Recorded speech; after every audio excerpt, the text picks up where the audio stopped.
नमस्कार।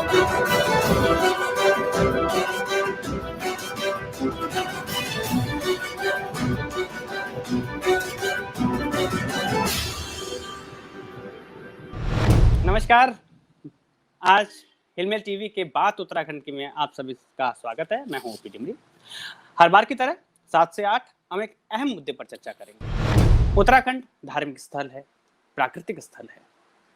इसकी भूभाग, इसका क्षेत्रफल, इसकी संरचना बहुत विशेष है। 4 धाम यहीं पर है। बहुत सारे टूरिस्ट यहाँ आते हैं। कोविड के दौरान रिवर्स माइग्रेशन बहुत बेहतर तरीके से हुआ।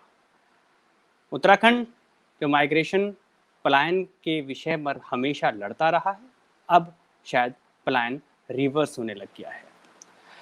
इन्हीं चीजों को देखते हुए बहुत सारी चीजों का भी सामना उत्तराखंड को करना पड़ रहा है। उसमें एक अहम है वेस्ट, कूड़ा करकट, कचरा, जो वातावरण और उत्तराखंड के लिए कहीं ना कहीं हानिकारक होता जा रहा है। इस मुद्दे पर सरकार, समाज सेविक, एनजीओस एक विशेष और पैनी नजर बना के रखे हुए हैं। आज के मेहमानों से हमारे पहले मेहमान हैं श्री आशीष गर्ग जी, जो फाउंडर मेंबर हैं इको ग्रुप के।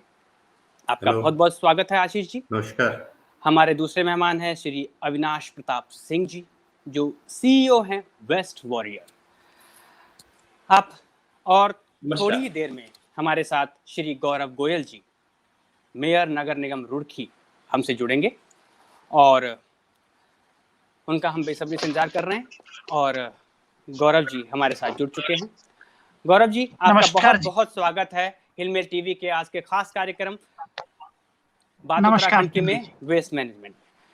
गौरव जी, आपने अपना बहुत, आज मुझे पता है कि रेड अलर्ट है वर्षा के कारण और आपकी जिम्मेदारियां बहुत सारी हैं, और उसके बीच में आपने समय निकाला क्योंकि आज मुद्दा भी बहुत अहम है, इम्पोर्टेंट है। और आज रुड़की के मेयर आज के इस टॉपिक में बहुत अहम भूमिका निभाते हैं, इसलिए आपका इस कार्यक्रम में आना बहुत जरूरी था और आप आए, इसके लिए हिलमेल की टीम आपको धन्यवाद करती है। मैं सबसे पहले आपसे ही सवाल करूंगा।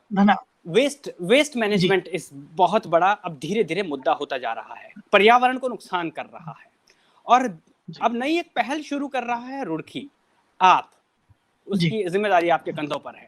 सबसे पहले तो मैं जानना चाहूंगा कि वेस्ट मैनेजमेंट को किस नजर से आप देख रहे हैं उत्तराखंड के परिप्रेक्ष्य में, और दूसरा कि आप इस पर किस तरीके से आगे बढ़ रहे हैं। डिमरी जी, हमने प्रयास ये किया है, हमारे बोर्ड के गठन को लगभग 8 माह का समय हुआ है और बोर्ड गठन के तुरंत बाद स्वच्छता सर्वेक्षण स्टार्ट हो गया दिसंबर और जनवरी में। हमने उस सर्वेक्षण के अंदर प्रयास किया कि अपनी टीम को, नगर निगम की टीम को, वॉलेंटियर्स को, पार्षदों को और समाज सेवी लोगों को घर घर जाएं और ये जनता के मन के अंदर ये विश्वास दिलाएं कि वास्तव में ये जो वेस्ट है ये लंबे समय से इकट्ठा होता आया हुआ है और कूड़े का एक पहाड़ हर शहर के अंदर लगभग बनता जा रहा है। इसके लिए हमारा प्रयास रहा कि किचन वेस्ट और जो सॉलिड वेस्ट है, यानी कि प्लास्टिक, कांच, लोहा, इन सबको अलग अलग किया जाए। जी, मैं आपको बताता हूँ। तो हमने घर घर जा करके, चाहे वो कूड़े वाली गाड़ियां हो, उसके अंदर गीला कूड़ा और सूखा कूड़ा दोनों कूड़े को अलग अलग उठाने की व्यवस्था की है सबसे पहले नगर निगम रुड़की ने। इसके अलावा जहाँ पे हमारा वेस्ट डंप प्लांट है, जहाँ पर बहुत बड़ा हमारा क्षेत्र है, जहाँ पर कूड़े का लगभग पहाड़ बन चुका है, वहां पे हमने एक बड़ा शेड डाल करके और सॉलिड वेस्ट को अलग अलग करने की व्यवस्था की है। किचन वेस्ट को हम अलग कर रहे हैं और जो बाकी वेस्ट है उस सबको अलग कर रहे हैं। उस वेस्ट के अंदर जितना भी किचन वेस्ट निकल रहा है उसकी खाद बनाने का प्रोसेस हमने दिसंबर से ही स्टार्ट कर दिया था, जो कि अब ठीक संख्या में चल रहा है। लगभग 45 डेज का टाइम लग रहा है खाद को पूरा प्रोसेस होने में। उसके अंदर 2 बार शिफ्ट में उसको बदला भी जाता है 15-15 दिन के अंतर पर। इसके अलावा जितना वेस्ट निकलता है किचन के अलावा, उसके अंदर लोहा हो, गत्ता हो, प्लास्टिक हो, या जो भी ऐसे संबंधित चीजें हैं, उन सबको हम अलग वेस्ट कर रहे हैं और हमारे कर्मचारी डंप प्लांट पर लगे हुए हैं वेस्ट को छांटने के लिए, वेस्ट को अलग करने के लिए। आशीष गर्ग जी, आपसे मेरा एक अहम सवाल, और सवाल से पहले ये दर्शक बहुत कुछ जानना चाहते हैं और मैं भी ये जानना चाहता हूँ कि जो हमारा इको ग्रुप है वो क्या काम करता है, किस तरीके से काम करता है, इसकी क्या रणनीति होती है। हाँ, नमस्कार डिमरी जी। इको ग्रुप जो अभी बड़ा नेसेंट स्टेज पे है, मतलब अभी हमने इसको करीब 1 साल पहले ही इसको शुरू किया है और इसके पीछे हमारा जो ये शुरू हुआ, इसकी शुरुआत हुई हमारी वेस्ट मैनेजमेंट से ही हुई थी। और लेकिन आज के परिप्रेक्ष्य में हम इसको पूरे पर्यावरण के रूप में इसको करना चाहते हैं। लाइक उसमें हम वाटर वेस्टेज का भी इशू है, जो कल आपका एक प्रोग्राम था उसमें भी हम एसोसिएट होंगे। प्लस हम जो सिटी की सस्टेनेबल एक्टिविटीज़ हैं, चाहे वो आपकी स्मार्ट एक्टिविटीज़ हैं या इसके अलावा जितना भी हमारा रिसोर्सेज हैं उनको सस्टेनेबली मैनेज कर सकते हैं, चाहे हमारे फॉरेस्ट हैं या वन क्षेत्र हैं, तो हम इसको एक लार्जर स्तर पे आने वाले टाइम में बढ़ाएंगे। फिलहाल हमारा फोकस वेस्ट मैनेजमेंट पे ही है। और हमने जैसे हम एक यहाँ पर एक कॉलोनी है जिसके आप शायद जानते होंगे, केवल विहार कॉलोनी, जिसको last year Doon smart city limited ने फर्स्ट प्राइज दिया था बेस्ट वेस्ट मैनेजमेंट प्रैक्टिसेस करने के लिए। तो इसमें इसी से हमने, जब हमें ये हमारी पूरी कॉलोनी का अवार्ड मिला, तो हमने ये सोचा कि इसको जितना भी हमें नॉलेज या एक्सपीरियंस मिला है इसको हम अपने तक सीमित ना रखें और इसको हम पूरे देहरादून में और भी कॉलोनीज हैं या अपार्टमेंट्स हैं या गांव हैं वहां पर ले जाएं। तो जब से हमें अवार्ड मिला है हमने करीब हमारा काफ़ी अच्छा ग्रुप बन गया है, इको ग्रुप जिसका हमने नाम दिया, और अभी ये अंडर रजिस्ट्रेशन है सोसाइटी एक्ट में। और हमने इसमें काफ़ी मतलब अहम कैंपेन्स किए हैं और इन कैंपेन्स के जरिए हमने, जिसे सॉलिड वेस्ट मैनेजमेंट रूल्स के अंडर में एक IEC बोला जाता है, जिसे information education and communication activities बोला जाता है, तो बिल्कुल उसी के तहत हम लोगों को इसमें प्रेरित कर रहे हैं कि अपने घर में जो कूड़े को आप कैसे मैनेज कर सकते हैं, और कूड़ा एक्चुअली होता क्या है, कूड़े के कितने प्रकार होते हैं और उसको आप कितनी सिंपली इसको मैनेज कर सकते हैं। हम ये भी समझाने की कोशिश कर रहे हैं कि कूड़ा आप जो अभी ये जो कूड़े को हम वेस्ट कह रहे हैं, ये एक्चुअली वेस्ट है नहीं, ये एक रिसोर्स है। तो इनफैक्ट हमारी एक बाद में आने वाले टाइम में एक ये मुहिम रहेगी कि हम इसको वेस्ट कहना बंद करें, कूड़ा कहना बंद करें, हम इसको रिसोर्स मतलब कहना शुरू करें। We should say resource management, क्योंकि जिस तरीके से देखिए अभी गौरव गोयल जी बोल रहे थे कि हम हर तरीके का कूड़ा जो अलग अलग करते हैं, जैसे लोहा है, कागज है, इसको हम कभी कूड़े में वैसे नहीं फेंकते हैं। आपने देखा होगा हम इसे कबाड़ी को बेच के कुछ पैसे जनरेट कर लेते हैं। तो सच मानिए कि जो भी कूड़ा है, चाहे प्लास्टिक है, चाहे ई वेस्ट है, या हमारे गोबर है जैसे गाय डेयरी से निकलता है, या एनी काइंड ऑफ वेस्ट आप बात करें, वो सब कुछ रिसाइक्लेबल है और रीयूज किया जाता है, उससे आप रिसोर्स जनरेट कर सकते हैं। और इनफैक्ट एक आपने ये भी कॉन्सेप्ट सुना होगा जो लीनियर इकोनॉमी और सर्कुलर इकोनॉमी की बात कर रहे हैं, तो कूड़े को जो हम कह रहे हैं इसको अभी हमें सर्कुलर इकोनॉमी में लाना पड़ेगा। आज की डेट में ये लीनियर इकोनॉमी में, मतलब मैन्युफैक्चरर उसको बनाता है और एक वो कंज्यूम होने के बाद, कंज्यूमर के बाद वो सीधा खत्म हो जाता है या पर्यावरण को नुकसान करता है। यदि इसी को हम एक सर्कुलर वे में कर लें तो जितने भी स्टेक होल्डर्स बीच में हैं उसमें सब अपना इसमें खर्चा निकालें और प्रॉफिट निकालें और वापस ये रिसाइकिल होता रहे। तो इसको सर्कुलर इकोनॉमी में लाना इस समय सबसे बड़ी जरूरत है पूरे उत्तराखंड की बात करें तो इतना मेरा कहना। नहीं, आपने बहुत अच्छी बात बोली कि इसे वेस्ट ना रिसोर्स कहा जाए तो इससे बहुत सारे प्रयोग हो सकते हैं।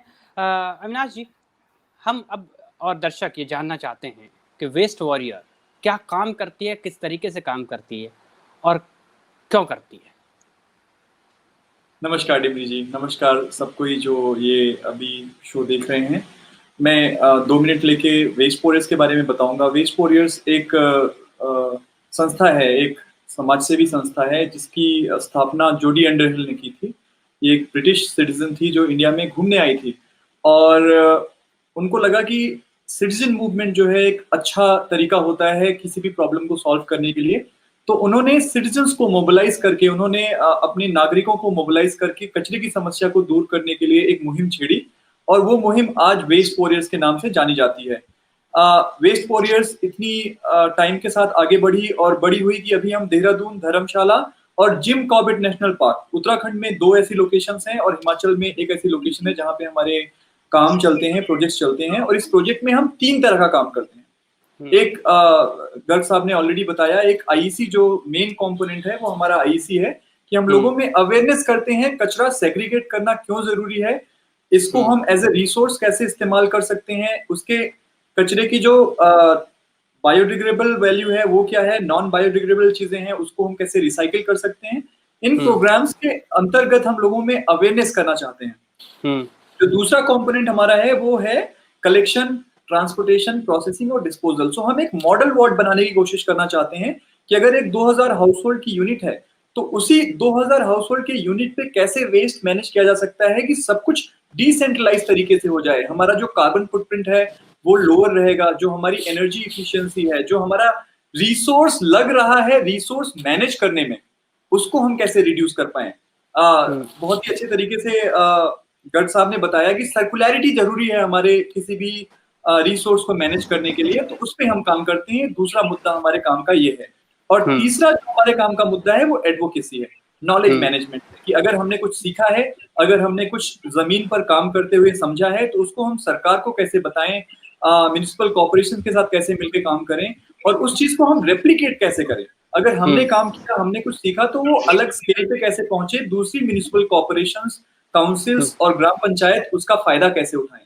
तो हमारे पूरे काम को इन तीन मोटे मोटे विभागों में समराइज किया जा सकता है।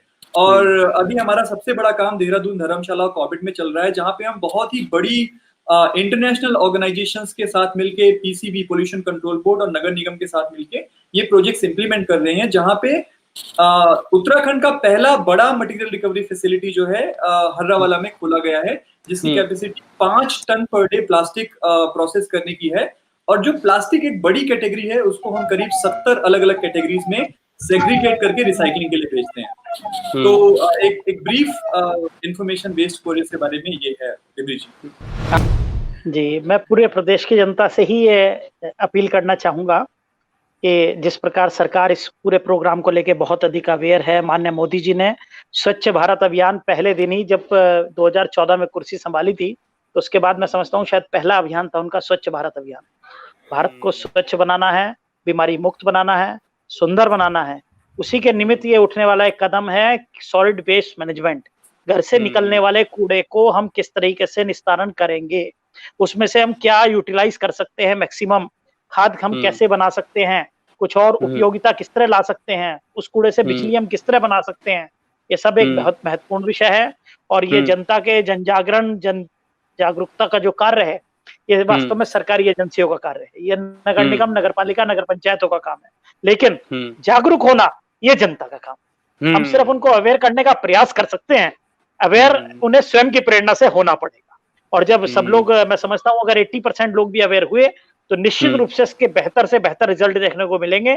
उत्तराखंड में इसकी पहल हमारी नगर निगम को करने को मिल रही है, इसके लिए मैं अपने आप को बहुत ही गौरवशाली मानता हूँ। निश्चित रूप से हम और हमारे अधिकारी मिल करके इसमें बेहतर से बेहतर रिजल्ट देंगे और रुड़की नगर निगम को एक उदाहरण के रूप में प्रस्तुत करेंगे, ऐसा मुझे पूर्ण विश्वास है। और रुड़की नगर की जनता भी मैं समझता हूँ, क्योंकि बहुत बड़े बड़े इंस्टीट्यूट यहाँ पर हैं सेंट्रल गवर्नमेंट के, IIT, CBRI, NIH, BG का सेंटर यहाँ पर है, तो लोगों के अंदर भी अवेयरनेस और अपने शहर को सुंदर साफ स्वच्छ रखने का एक जज्बा है, जिसका हम पूरा लाभ लेंगे और निश्चित रूप से रुड़की को एक मॉडल सिटी के रूप में डेवलप किएंगे सॉलिड वेस्ट मैनेजमेंट के लिए।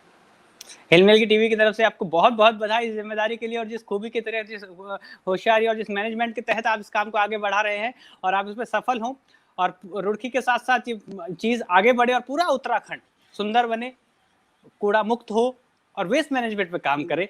आज के कार्यक्रम बात उत्तराखंड की में हमारे सारे अतिथि जो थे श्री गौरव गोयल जी, मेयर नगर निगम रुड़की, और Shri Ashish Garg ji, founder member eco group, और Shri Avinash Pratap Singh ji, CEO waste warrior. आप तीनों अतिथियों का तहे दिल से मैं हिलमिल की पूरी टीम की तरफ से आपका धन्यवाद करता हूं कि आज की चर्चा में आप जुड़े, आपने सुझाव रखे, अपने विचार रखे और नए आयाम तय किए, और उत्तराखंड को अच्छे भविष्य खूबसूरती के लिए आपने जो प्रयास कर रहे हैं, मैं उसी शुभकामना के साथ आप तीनों का बहुत बहुत धन्यवाद करता हूँ। मैं हिलमिल टीवी को अपनी ओर से बहुत बहुत शुभकामनाएं देता हूं। निश्चित रूप से आप जन जागरण के इस प्रकार के कार्यक्रम चलाते रहें, जिससे लोगों में भी अवेयरनेस बढ़े और कूड़े के प्रति उनकी जागरूकता बढ़े। धन्यवाद।